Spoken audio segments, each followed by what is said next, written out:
Il donnait un exemple de 2 églises américaines qui ont les 2 grandi dans la même ville. Les 2 ont développé des programmes à peu près les mêmes, de l'aide alimentaire, des trucs pour les familles, des trucs sociaux, des trucs un peu de tout. Mais il y avait une différence entre ces 2 projets. Dans un cas,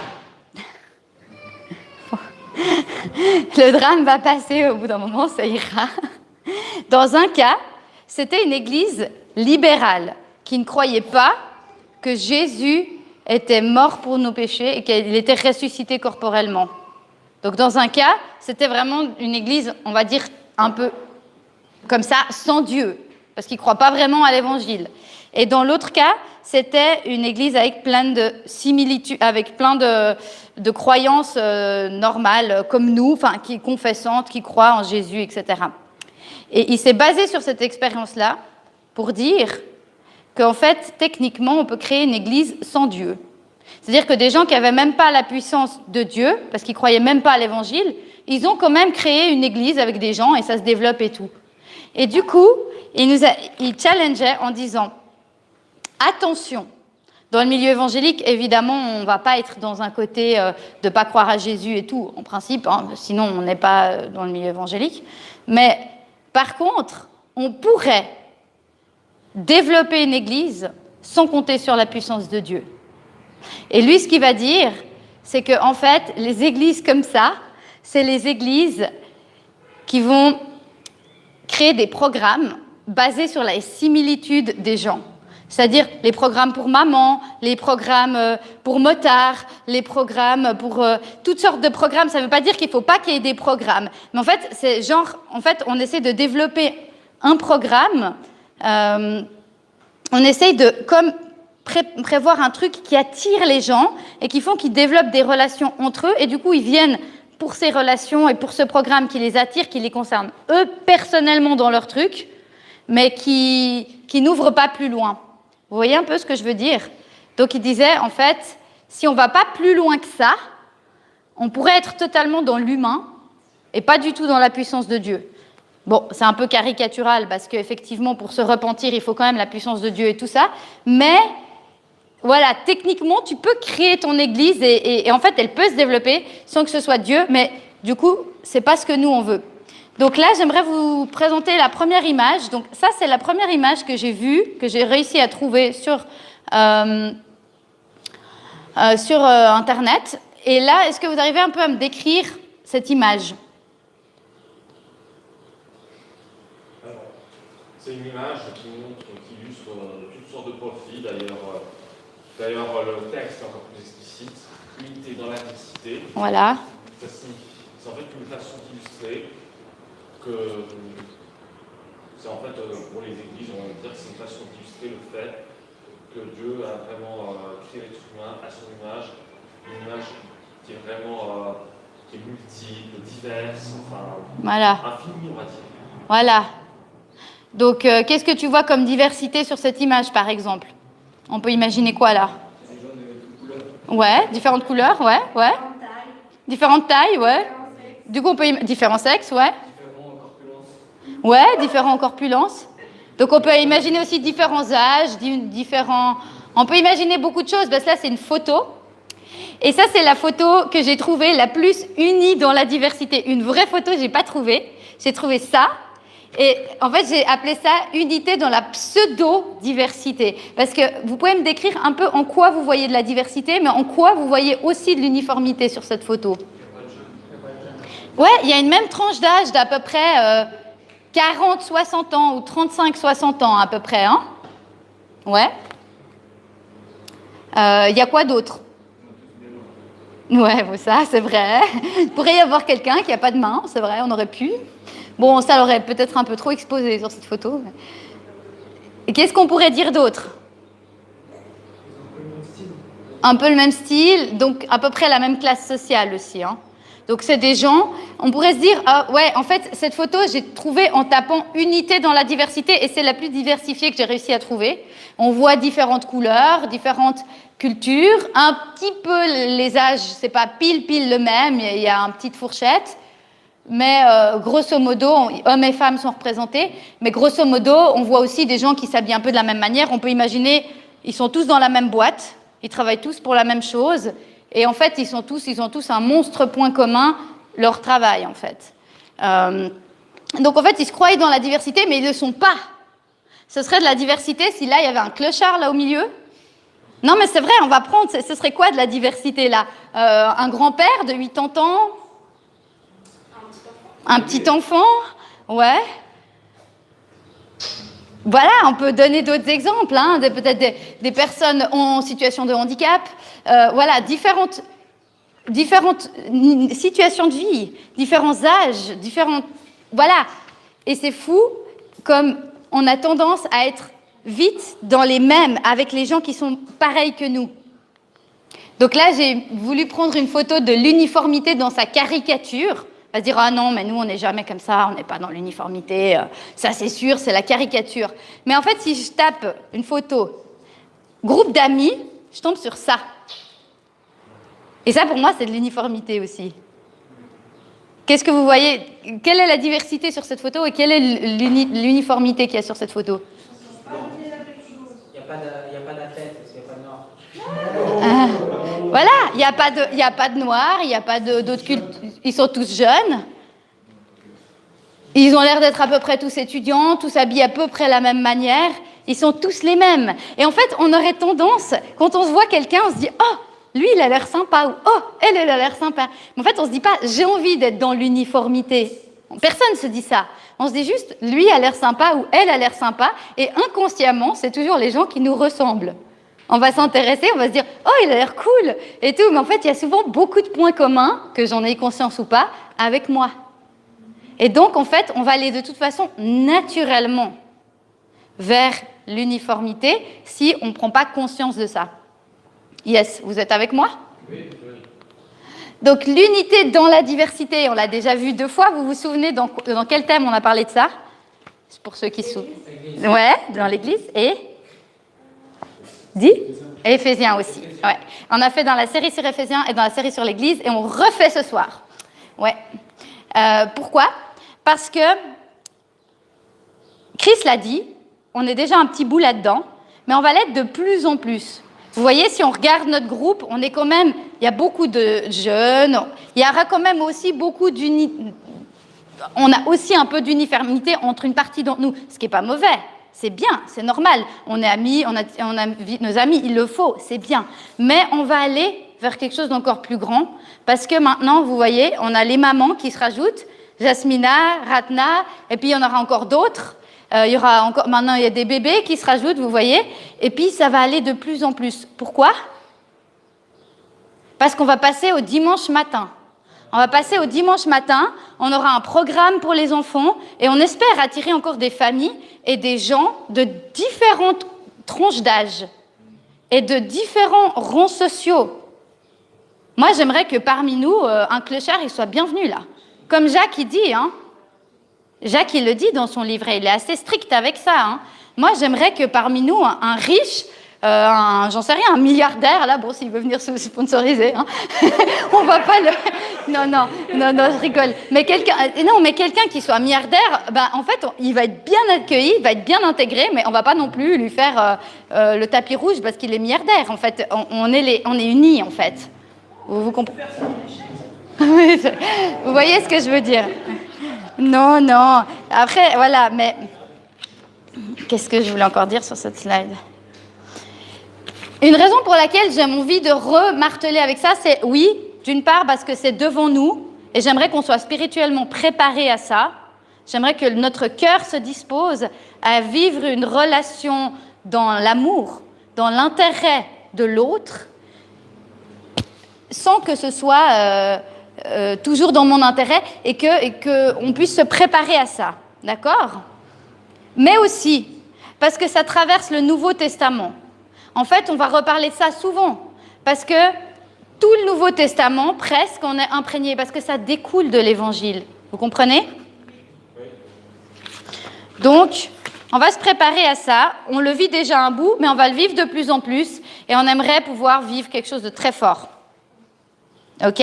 Donc, la question, c'est par exemple, En tant que maman, comment est-ce que je peux rejoindre et comprendre, par exemple, des célibataires? Et vice-versa. En tant que célibataire, comment je peux comprendre une maman qui est crevée et qui peut peut-être pas faire quelque chose ou quoi? Comment, en tant que jeune universitaire, je donne un exemple d'universitaire, il n'y a pas tout le monde qui est universitaire, mais je donne un exemple, je donne des exemples comme ça. Comment, en tant que jeune universitaire, je m'intéresse à, par exemple, un homme de 50 ans qui est à l'AI? Vous êtes avec moi? J'essaye de vous mettre en situation. Ok, vous êtes universitaire, il y a quelqu'un qui a 50 ans, il est à l'AI, par exemple. Ou bien, vous êtes un travailleur, vous travaillez maintenant depuis longtemps, vous connaissez le monde du travail. Comment vous avez de l'intérêt, comment vous témoignez de l'amour fraternel à un ado, par exemple, qui est encore scolarisé? Comment est-ce qu'on peut avoir une vraie affection fraternelle les uns pour les autres? Pas seulement avec ceux qu'on a tout de suite un sujet de conversation, mais avec tout le monde. Yes? Vous êtes avec moi? Vous comprenez où je veux en venir? Alors, je vous ai choisi quelques citations de ce livre que je trouve fortes, qui disent beaucoup en elles-mêmes. Plutôt que de créer ou bien quelqu'un d'autre va me lire la citation, ça changera la voix. Alors, vas-y Amédée, puis la prochaine, ce sera toi, il y en aura d'autres. Plutôt que de créer une communauté basée sur une similitude, je veux vous encourager à développer une communauté caractérisée par des relations qui sont visiblement surnaturelles. Voilà, vous comprenez? C'est quoi une relation visiblement surnaturelle? Parler avec les morts. Dans le cadre de ce que je suis en train d'expliquer. Qui est en dehors du naturel. Ouais, donc, oui, qui est en dehors de ce que, oui, mais qui est en dehors du naturel, qui fait que c'est quelque chose qui, les gens ne vont pas comprendre. En fait, pourquoi tu es pote avec cette personne? On ne comprend pas, tu vois. Il y a quelque chose d'un peu genre bizarre.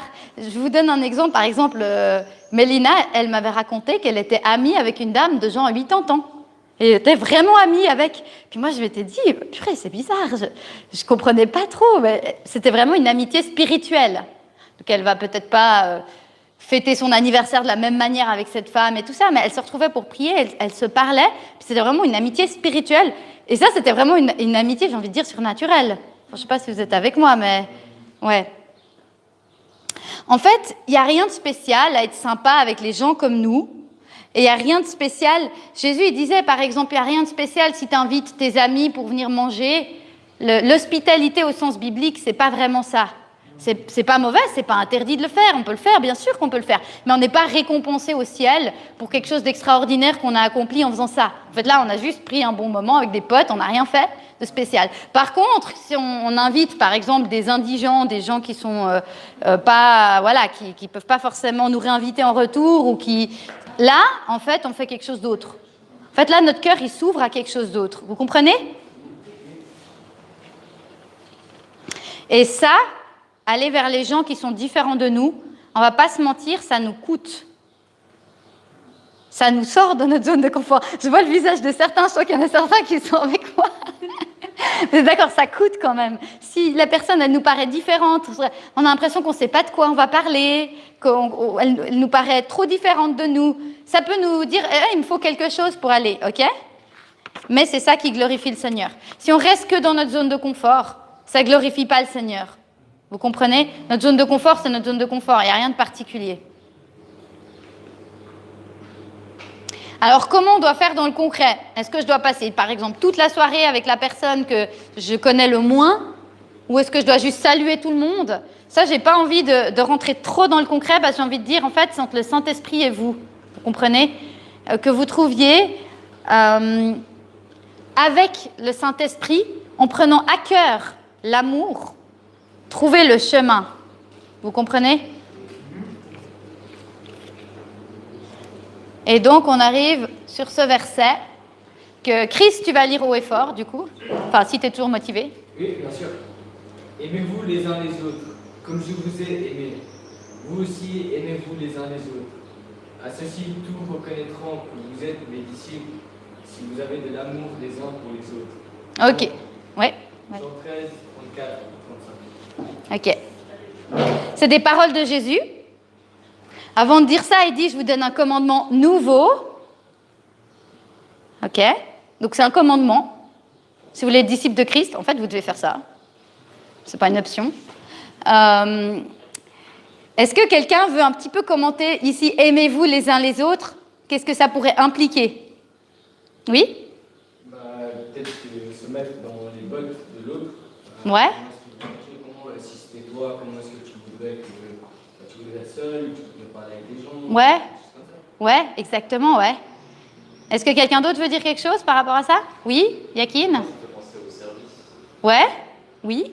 Se servir les uns les autres, ouais, merci. Ouais, vas-y.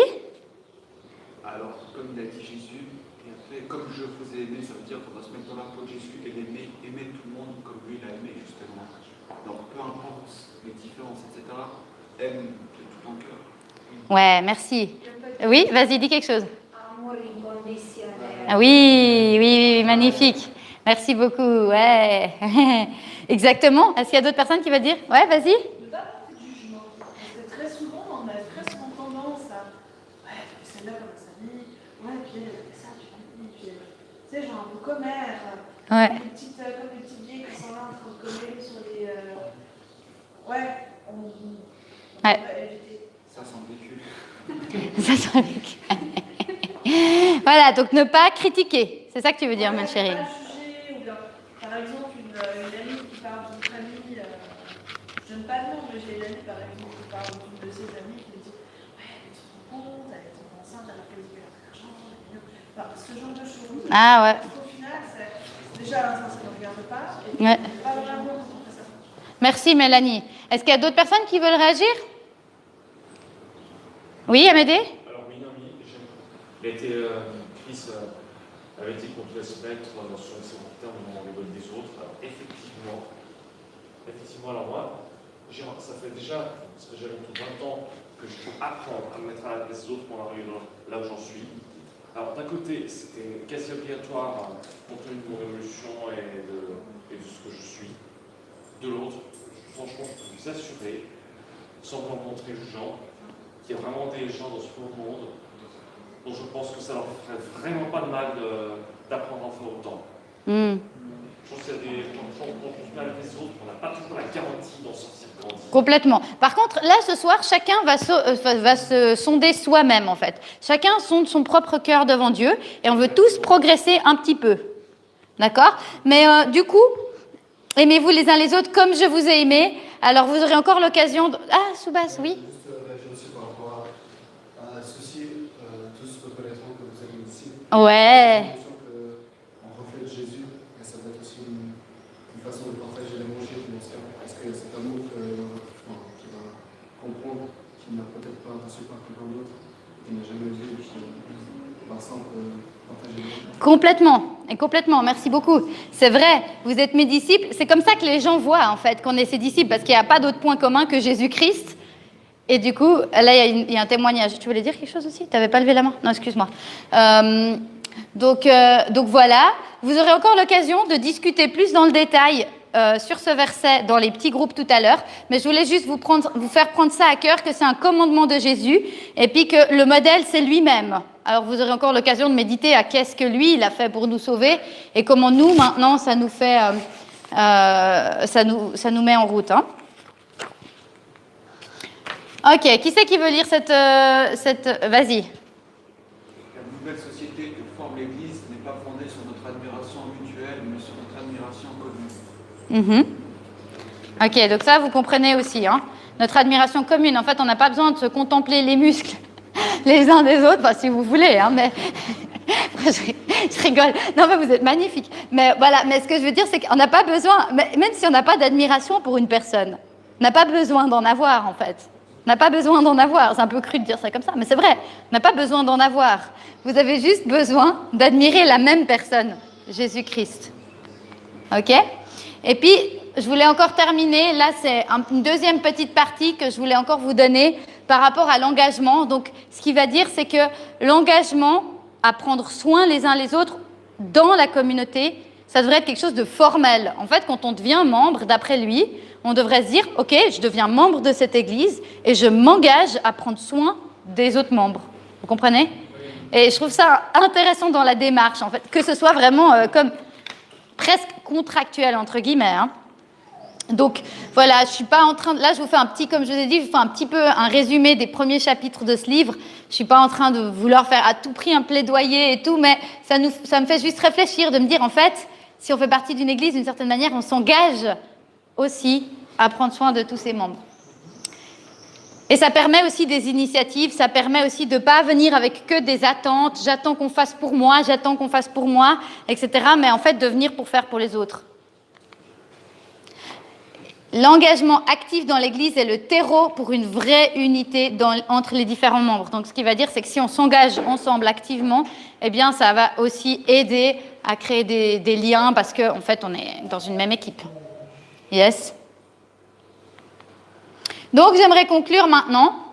Ce qui nous différencie d'un autre groupe, on l'a vu, c'est cette diversité. Elle doit, si on va dans une église et tout le monde est les mêmes, c'est tous des 20, 35 ans par exemple, tous des jeunes, des beaux et puis qui ont fait de l'université ou je sais pas quoi, c'est bizarre, ça pue. Ça pue l'église qui compte pas sur la puissance de Dieu. Oh, je veux pas. L'idée, c'est pas de réfléchir à des églises, mais c'est juste se dire, en fait, c'est pas ça l'église. L'église, elle doit intégrer d'autres personnes. On devrait avoir en notre sein des relations surnaturelles, parce que si ce n'est pas le cas, on a une dimension en moins. Vous comprenez? Et donc, on veut une vraie unité dans une vraie diversité, basée sur notre admiration commune, le Christ. Et l'amour du Christ est notre source, est notre modèle, comme on l'a dit, comme je vous ai aimé. Préparation mentale et spirituelle pour notre changement futur. Donc, on a déjà notre réalité présente, mais on veut aller vers encore plus de diversité et on aimerait être préparé, que nos cœurs soient prêts à accueillir toutes sortes de personnes. Deuxième partie sur l'engagement. Prendre soin les uns des autres devrait être un engagement formel et l'engagement actif est un terreau pour l'unité entre les membres. Donc, je vous encourage à vous engager aussi en tant que membre actif. Maintenant, j'aimerais vous proposer des questions, je vais juste les commenter.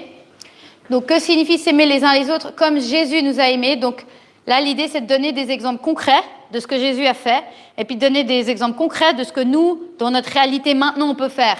OK?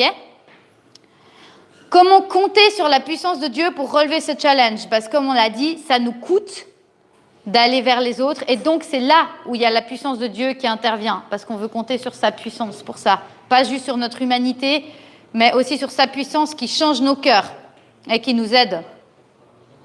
Comment ferais-tu? Ça, c'est une question de Surentar que j'ai beaucoup aimée. Merci Surentar pour cette question. Comment ferais-tu pour t'approcher d'une personne dont tu n'as aucune affinité? Donc, on est vraiment dans le concret de réfléchir. Et la dernière question, c'est quel est le prochain pas pour toi dans ce sens? Donc là, j'aimerais vraiment du maxi concret. Vous n'avez pas besoin de donner un nom de personne parce que c'est peut-être un peu trop exposant pour la personne, mais vous savez de qui vous pensez. Et puis, manger par exemple à côté d'une personne ou d'une autre, téléphoner ou écrire à quelqu'un qu'on n'a plus vu depuis longtemps. Je donne des exemples, ça peut être d'autres choses. Ça peut être prier pour les membres de l'église, ça peut être d'autres choses. OK?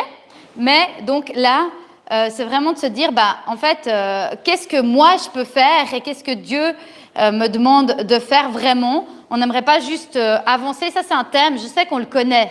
Je n'avais pas trop la prétention de vous amener quelque chose de vraiment nouveau en vous donnant ce thème. Mais j'avais envie qu'on réfléchisse chacun à soi et qu'on essaye d'avancer dans ce thème. Pas juste se dire intellectuellement, je sais déjà ce truc. Ça, on s'en fout en fait. Si on le sait intellectuellement ou pas, c'est pas du tout le sujet de la soirée. Je pense que vous le savez et c'est voulu ainsi. C'est que j'aimerais qu'en fait, qu'on se prépare et qu'on passe à des degrés prochains et qu'on se prépare. Vous êtes avec moi? Oui. On veut la pratique. Mais ça ne veut pas dire qu'on ne le fait pas déjà. Prenez pas ça parce que je vous dirais que tout est mauvais dans notre église. C'est pas du tout ça. C'est qu'on a quelque chose devant nous. On doit tous progresser. Et ça, c'est un thème central. Et on a un changement devant nous et on doit être préparé à ça. Vous avez compris?